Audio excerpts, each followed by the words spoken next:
Hi everyone. I hope you are doing good. Good afternoon, and thanks a lot for joining the session.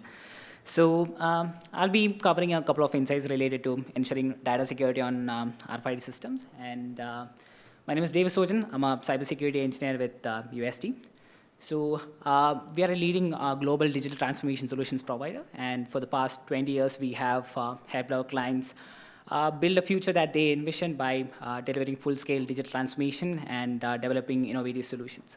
So within UST, I work with ISMS, Vulnerability Assessment and Penetration Testing team, and our primary focus or goal is to help our industry and clients to conduct secure business operations by reducing the security threats or risk for the security threats, and ultimately reducing potential business losses. I specialize in the area of penetration testing of web applications, network, API, Android applications, and I also conduct red team operations. My primary area of interest and research is more focused towards red teaming and adversary simulation and emulation activities. I'm also an active volunteer at DEF CON Adversary Village and have conducted CTF competitions at DEF CON 2022 and 2023 as well. Got a couple of information security certificates, and I know it doesn't matter much. Experience and skill matters more in the industry. And we have done this talk in Cocoon 2022, which is an international cybersecurity conference that's happening in India. So this is my first international talk and my first international trip, and I'm really looking forward to many others. Starting off with our disclaimer. The research and findings in this presentation are solely my own and do not represent the views of opinions of my employer. This entire research or curiosity started out of as a subsystem for red teaming, and we were trying to break into secure access areas, bypass RFID security controls and all. Here I will not be sharing like in-depth bypasses which we have conducted, but we'll be covering all the basics and how you can bypass like basic RFID systems and a couple of other access control systems as well. I'll be starting off with a couple of case studies. We'll also discuss what is an RFID system and its working principle in a very short, in just 2 slides. But it's far beyond that, but we'll cover it in 2 slides just for this presentation. We'll be having a couple of demonstrations, and we'll look at a couple of recent RFID-related vulnerabilities. Also, how you can get started with RFID penetration testing. Introduction to a couple of tools which you may use for the pen testing activities. And I'll wind up the session by sharing a couple of personal insights, which I feel that is really required these days to ensure data security on RFID systems. Just to lay a foundation on like why is it important, a lot of RFID-related hacks are happening around the world, a lot of them, and many of them are going unnoticed. And these are just a couple of news articles which I've collected from online sources. The first one being a couple of teenagers who hacked into Boston subway transportation cards. They were using Charlie cards, and somehow those simple teenagers were like able to reverse engineer those RFID tags and load them with unlimited amount of money. So they also created a simple machine with an RFID sensor. So once you tap your subway card on the sensor, it could load the tag with any particular amount of money. It could change the card type. It could change the card type to student card or employee card. It could give you unlimited free rides, and that's something that these teenagers found out, a certain security loophole in those systems. Also, for the past couple of years, a Finnish security research company called F-Secure, they have been looking into hotel door lock systems to find any security loopholes, any possible ways to get into the rooms and all. So they found a lot of vulnerabilities, and one of them being if you have a simple key card, an RFID one, and if you're able to extract the data from that particular key card, and by analyzing certain bits and sectors of data stored inside the RFID card, you could create a master key that could unlock any of the hotel door locks. So it was also an interesting finding they found during the research, and a lot of other articles, and there has also been assassinations happened.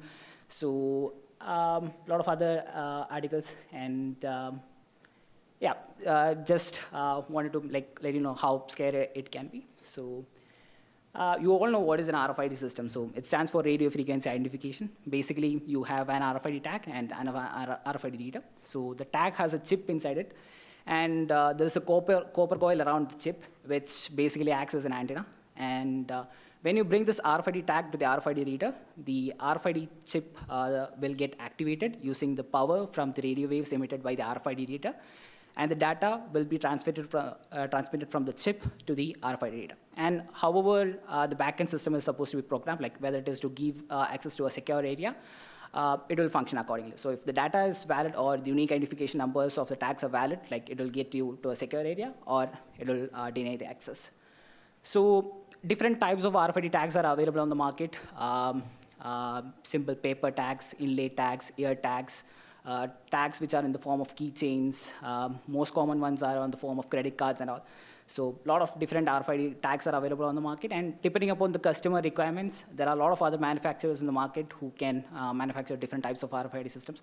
Basically, what it means is the systems which you might have seen in the shopping malls and all could not be the same as the systems which could be using in the corporate office. And all. So there could be a lot of differences. Mainly, these systems are used for inventory management, access control and security, asset tracking, healthcare, transportation and logistics, used on plenty of other places as well. But our primary focus was on access control and security, just out of a curiosity and red teaming and breaking into secure areas. So in general, these tags can be classified as active and passive RFID tags. There are semi-passive RFID tags as well. The active RFID tags have its own power source. It does not necessarily require the energy from the RFID reader in order to function. And the passive ones does not have its own power source. The cards which we use on our corporate office and all, just to get access to a particular location. So these are the most common type of cards which are available on the market, the passive ones. And this is one type of classification for the RFID cards. And the other type of classification is according to their operating frequencies. So this is something very important. There are low-frequency RFID tags, high-frequency RFID systems, and we have ultra-high-frequency RFID systems as well.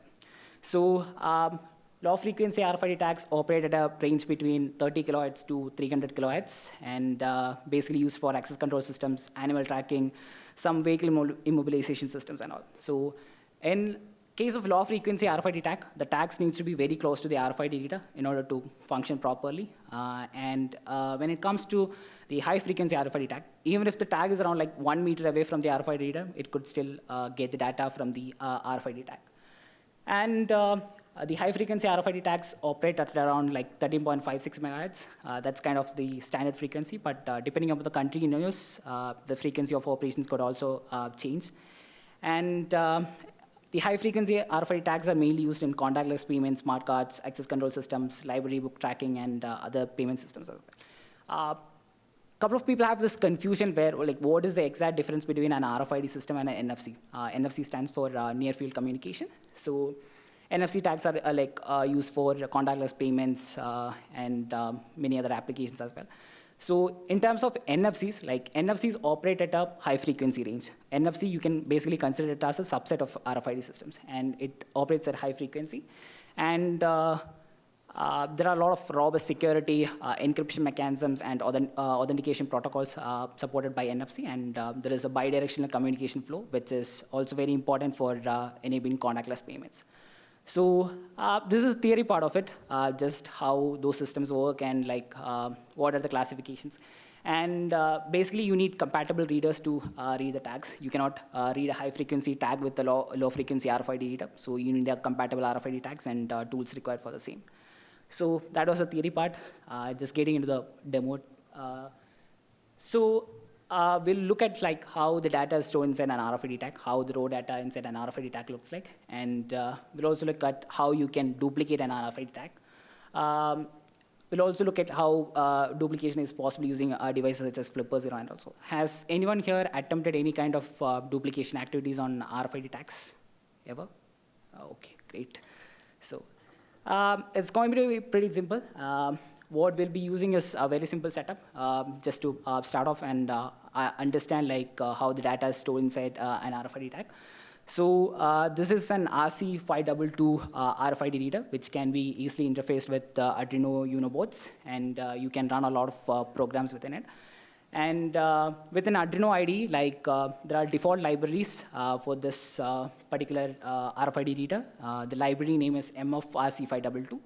So once you install those libraries on your Arduino IDE, you can simply launch certain default programs. So these default programs include dumping the information from RFID tags, also other activities like writing data to the RFID tag, cloning RFID tag, modifying the unique identification number of the RFID tags, and a lot of default programs are directly available within this library in Arduino. So unfortunately, I couldn't bring all the hardware devices here. I didn't want to risk while I was traveling. So this is a video where I'm demonstrating all these attacks. So I think it is playing. Yeah. So using this simple module, you can just simply dump the raw information from the RFID tag, and this is a dump information script from the Arduino IDE. Another one is a virtual door lock program. This can be interfaced with other hardware devices. So if I just show a valid RFID tag to the RFID reader, it will say access granted. And if I show an invalid RFID tag to the RFID reader, it will say access denied. So now we will duplicate these RFID tags using this simple program. So first I'll copy the data from the valid RFID tag using the read module. So once I press 1 and enter, it will read the data from all the blocks inside the RFID tag. And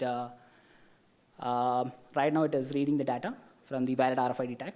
And I'll remove the valid RFID tag from the RFID reader, place an invalid RFID tag back in there. And this data, valid data, will be copied to the invalid RFID tag. So when I press 3, the valid data is getting copied to the invalid RFID tag. So now when I use both the cards, valid RFID and invalid RFID tag, it will grant me access. So this can be interfaced with other door lock programs. This is a simple Arduino just for the Arduino code, just for the demonstration. But if I use the valid one as well as the invalid one, it will say access granted. These cloning operations can also be done using devices such as Flipper Zero. It's slightly expensive, but it has a lot of other modules as well. So when I show a valid RFID tag, it gives me the green light. And if I show an invalid RFID tag, it will show the red line. And I'll use Flipper Zero's low frequency RFID module here to copy the data from, read the data from a valid RFID tag. And as soon as I read it, as soon as I place the card behind it, it reads the card type, the unique identification numbers, and the data inside the card. I can simply emulate it directly with Flipper Zero. I do not need a duplicate card and all here. So as soon as I press emulate, and I show it to the door lock, it gives me the green light indicating the access is granted. So Flipper Zero is very common among hackers, and a lot of other modules are there, IR modules, sub-gigahertz, and a lot of other modules are there. It's a device that's really worth getting. And so this was a simple demonstration on how easily an RFID tag can be closed if you meet the prerequisites and all. But in a real-world examples, it's not very common, but I'll show you a couple of experiences as well. So this is the RFID data dump. So this is how the raw data looks inside an RFID tag. So the cards will be having a unique identification number. So that comes with factory settings, and there will be a unique identification number, which comes in the hexadecimal representation. It also identifies the card type. So in this case, it's MyFair 1 kilobyte RFID tag. And just to show you in the presentation, I have crunched the data a little bit. So the data is basically divided into sectors and blocks. And in this particular card, there are around 63 blocks and 15 sectors.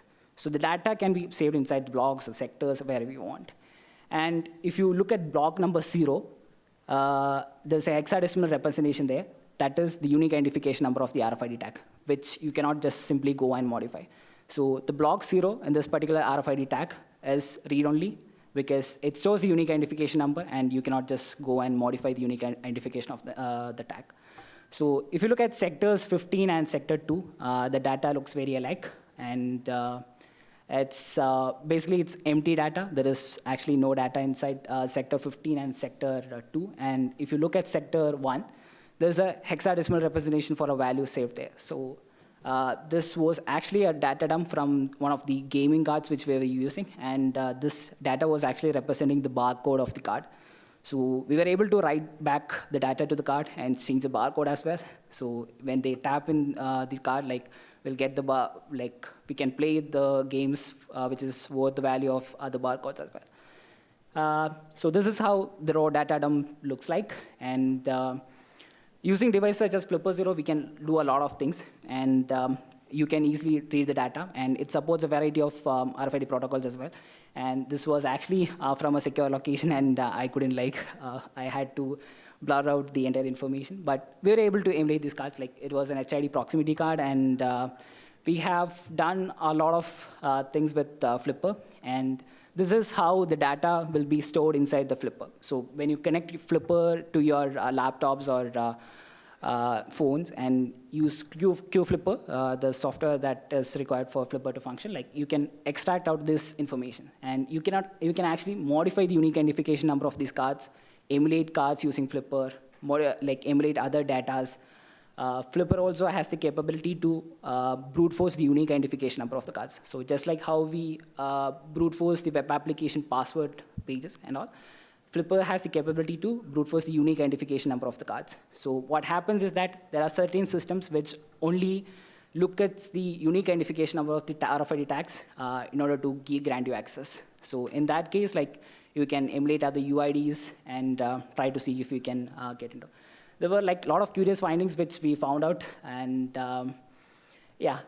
So as I mentioned, like the UID of the cards cannot be changed. So in such cases, what do we do?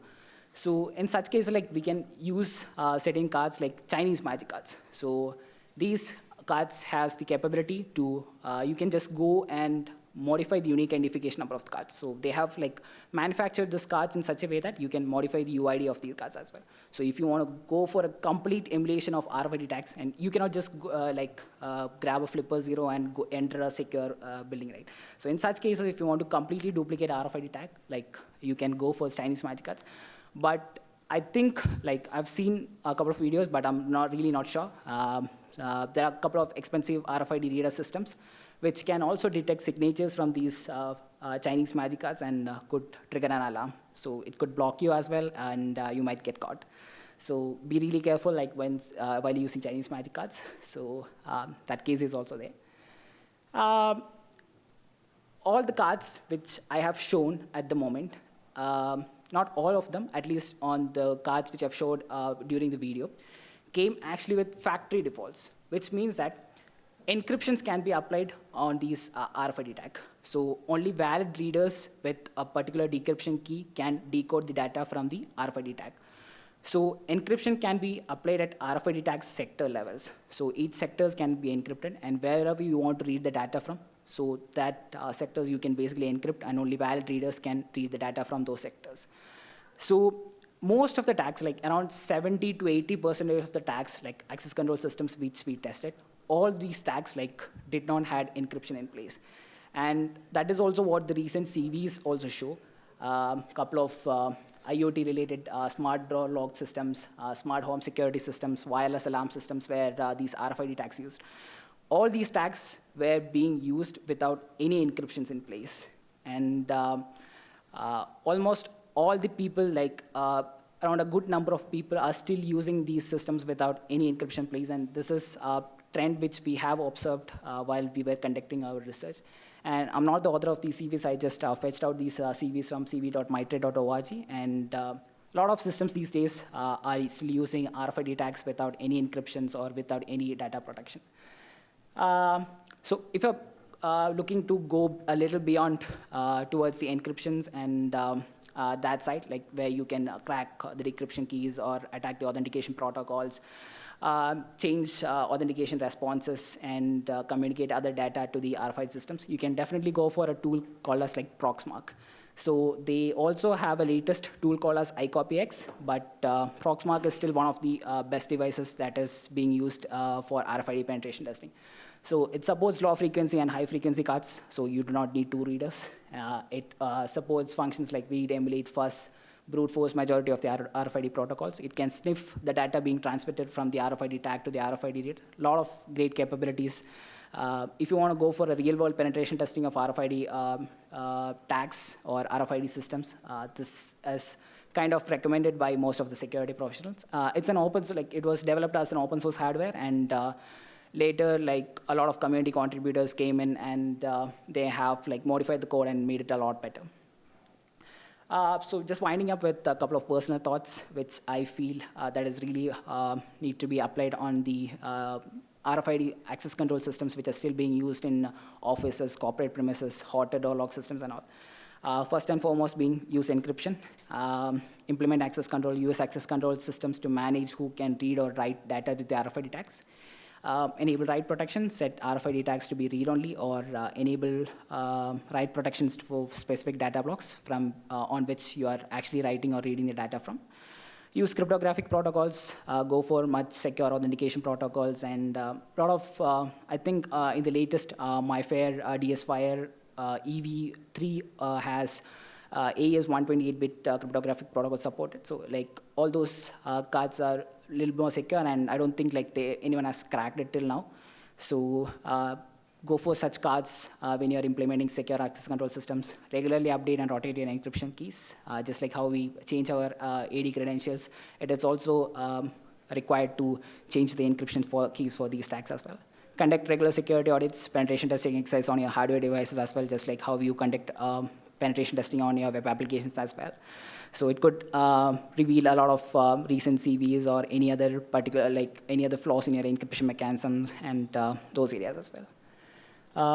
I'll just skip that. And just like any other systems, RFID system security is also evolving. Vulnerabilities in these systems are being identified by security researchers and getting patched by the vendors.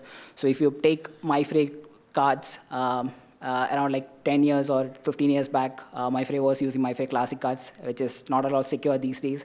It can be easily cracked. A lot of encryptions these days are also crackable, and a lot of attacks has been evolved.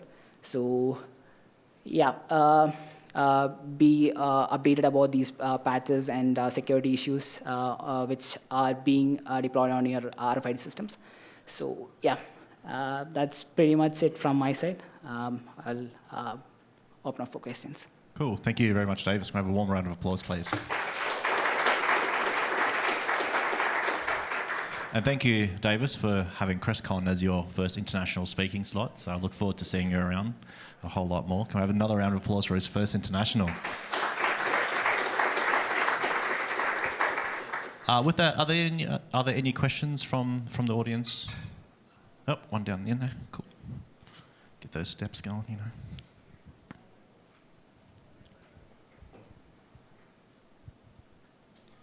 Hey Davis, I really enjoyed your presentation. This might be something that's already in the industry, but can something like symmetric encryption be used in RFID cards? Yes, to sort of... we can go for symmetric and asymmetric encryption as well. Both are supported, I believe. Okay, so they're already... Yes. Yeah, okay, cool. These encryptions are not very hard to implement, and there are softwares which can help assist you with that. But what we have seen over the trend for access control systems specifically, but we haven't observed this trend on contactless payments and such areas. But for access control systems, people are not giving much attention and still using cards with factory defaults. So this has been a trend which we have been observing on the access control systems which we have tested. We have tested for a couple of corporate offices as well. So around like 80% of them did not had proper encryptions in place, or they were using weak encryptions for their RFID systems, and they were not updated for the past 5 years at least. Thank you. Yeah, thank you. And knowing this space a little bit well as well, a lot of the older offices, you just can't, it's really difficult to just replace a whole RFID to a new HID system or something like that. That's also one of the difficulties it has. Yeah, so it's always a really, really difficult balance to kind of strike. Any other questions in the room? Oh, one up here, Austin.